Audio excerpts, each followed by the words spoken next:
Uhádnite víťazov MS 2011. Ceny sú nasledovné. 3. miesto šál venovaný majstrovstvám sveta a puk s logom majstrovstiev sveta. 2. miesto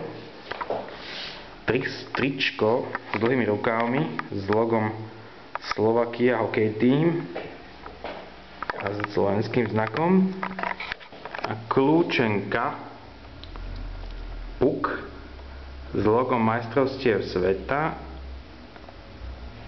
a vlajkami všetkých štátov.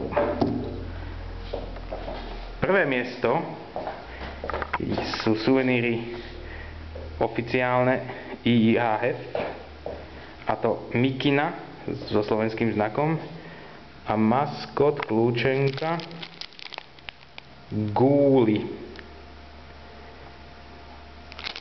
Súťaž sa uzaviera v deň začiatku majstrovstiev sveta, takže si musíte pohnúť.